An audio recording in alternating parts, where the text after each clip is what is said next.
Okay, so we're here with Fisher Stevens at the Philadelphia Environmental Film Festival. Hello.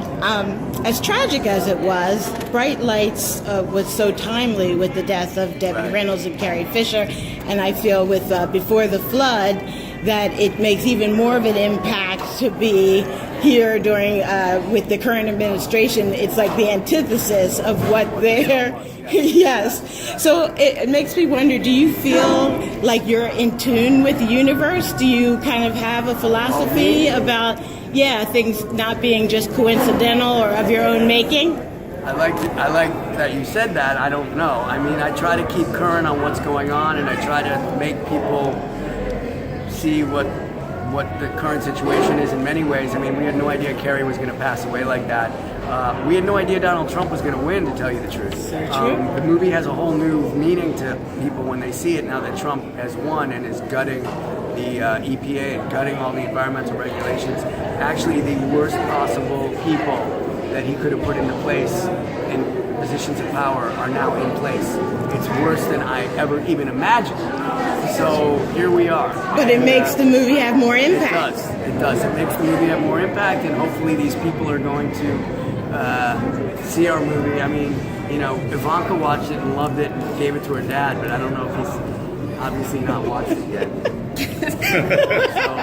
So we will see. We will see. Thank you. Nice to meet you. Nice to meet you. This was the right film to begin this festival. Not just because it's a high-quality production involving some of Hollywood's leading filmmakers, but because its content sets the stage for all the other environmental stories in all the films that we'll see across this weekend. And that content, that stage, is climate change. That's the lens through which I think all the other stories we'll see this weekend can and should be viewed. We're in crisis, and this film reminds us of the extraordinary challenges we face all around the world as we confront the realities of climate change. At the Nature Conservancy, climate change is our top priority. We work every day in almost 70 countries in the policy arena and on the ground to reduce greenhouse gas emissions and to help nature and people navigate the impacts of climate change that are coming, even if we do all the right things today. A film like this helps in that effort because it helps to raise awareness and bring people together in commitment. And so, Fisher, it's my great pleasure, on behalf of the Nature Conservancy, to award you the Philadelphia Environmental Film Festival's 2017 Award for Environmental Advocacy. Congratulations.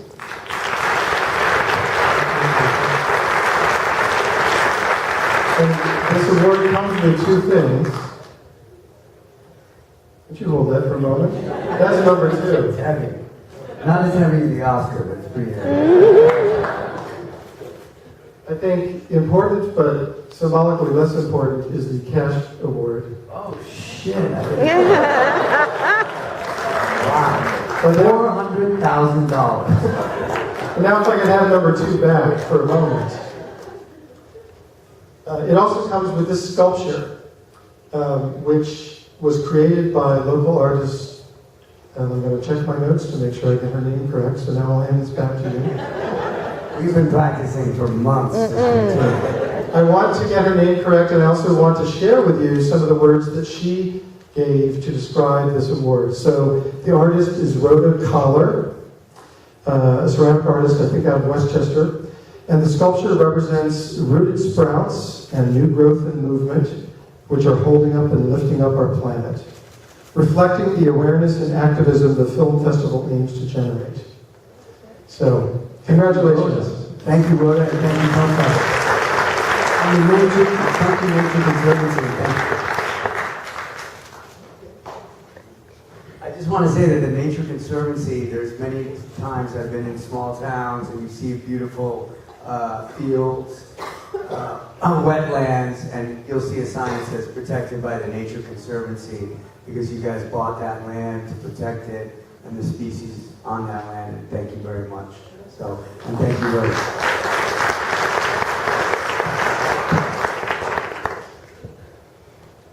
Many of you know Fisher Stevens as an actor, perhaps from Filmmaker Kid, maybe from the Grand Budapest Hotel.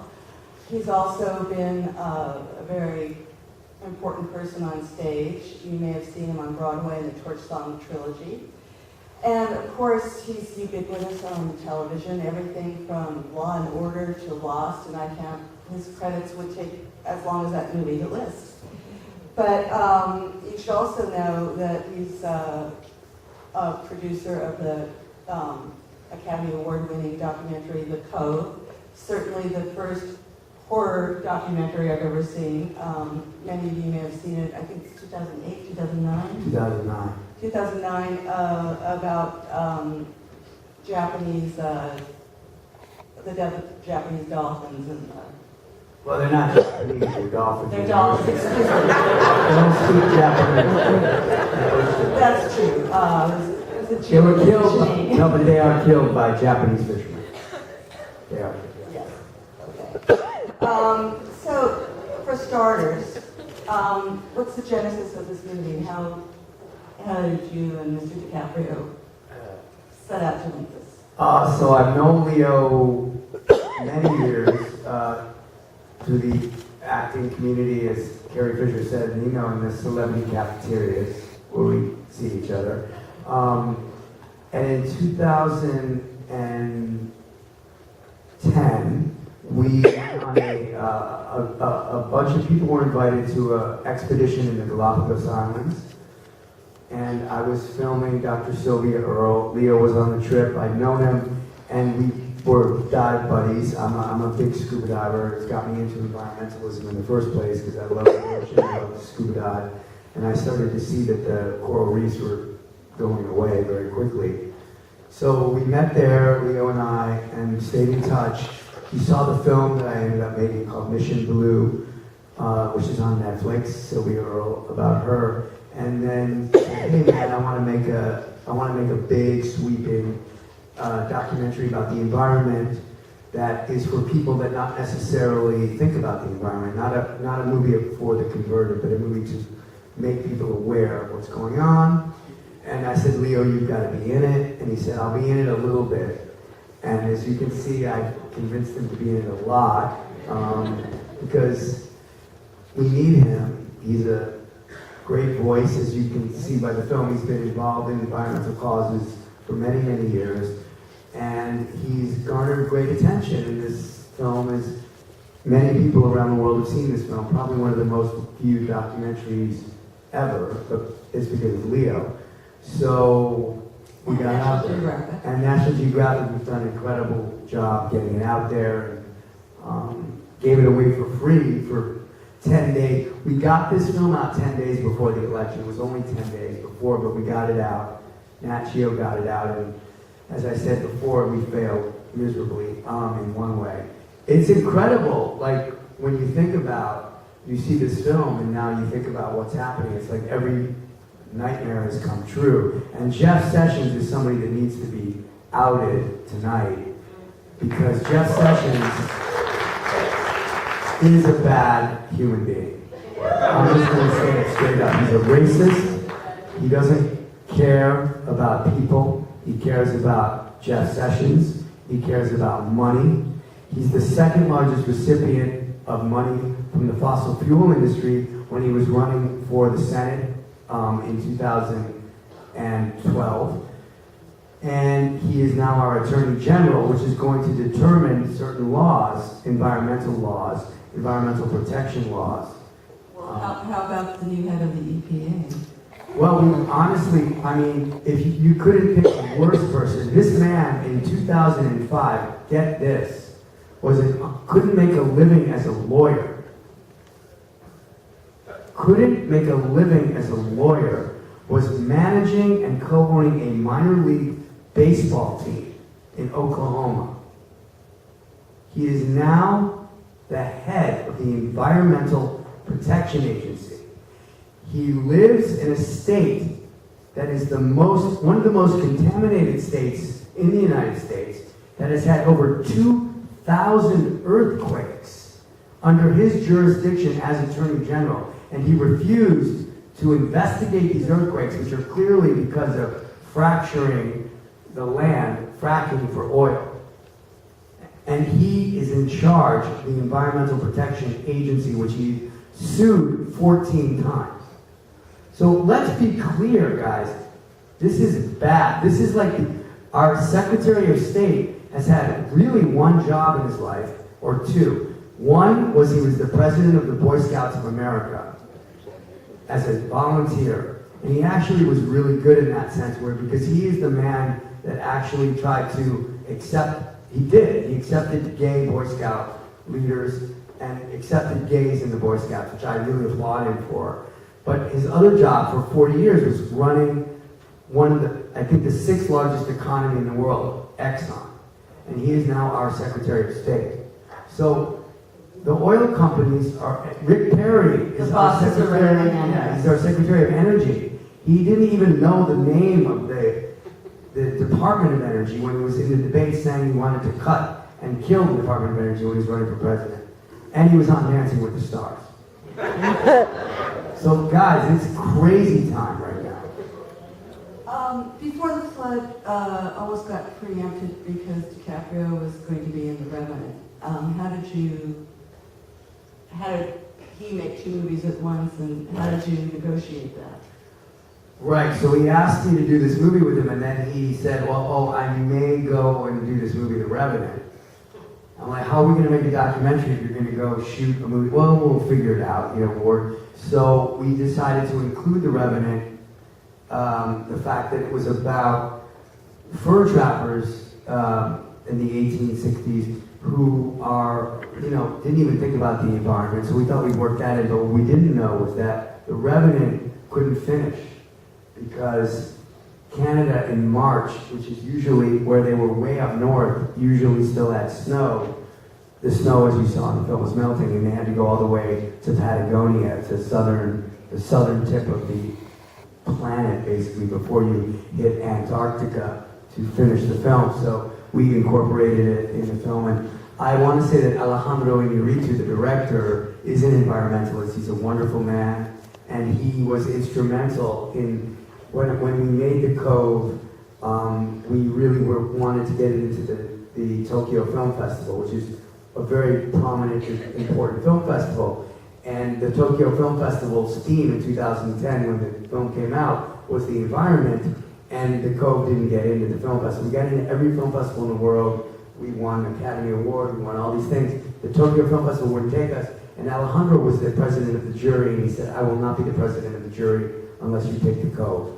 So I love him, and because The Cove was in the Tokyo Film Festival, it was released in Japan, and it's all thanks to Alejandro, so there was this really cool circle. And then I knew him from that, and he, when he was making The Revenant, he's like, we have to move to South America to finish this film, it's incredible. We're feeling climate change firsthand. So we put that in the film, and it was a lucky, sad accident. How did making the film inspire you to make changes in your consumption patterns? What do you do differently now that you didn't do before you started this? I sold my jet. I had a G550. No. Really, my diet. I stopped eating meat except from, there's a place that I know, a farm called Fleischmann's. I live in Brooklyn. I know the owner of the farm, and I know what the cows eat, and I know the carbon footprint.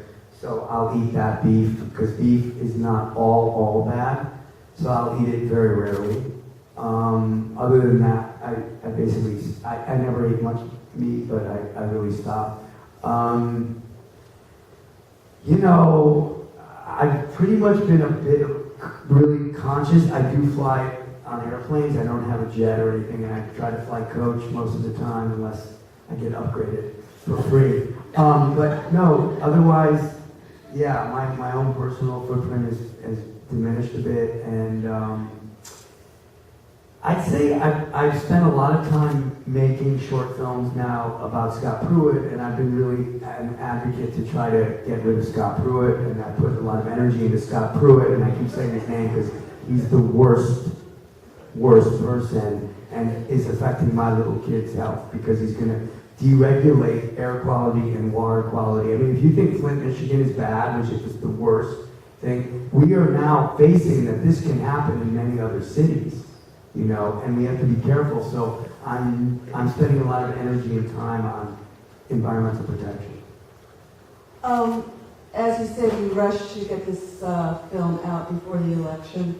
Have you shown it to any members of Congress, and how can you show it to the climate change deniers? Well, John McCain saw the film, and I had a 20-minute conversation with him, and it didn't really. It was right before the Pruitt hearings, or during the Pruitt hearings, and he said, "Listen, kid, Pruitt's done." And this just shows you like politics and how like political it all is.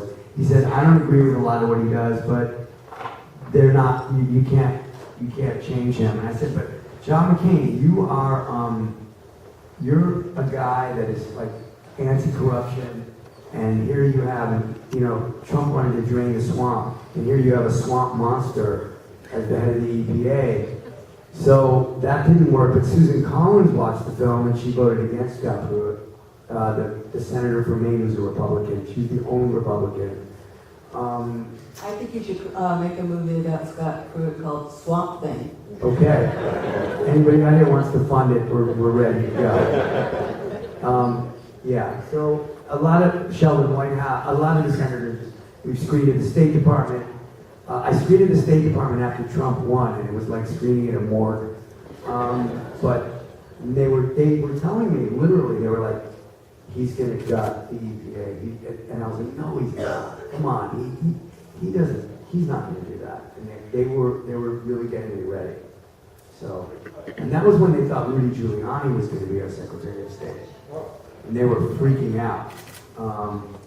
So we have the president of Exxon, the head of Exxon, Secretary of State. I'd like to open this up to the questions to the audience. I think there's a microphone down there, but if you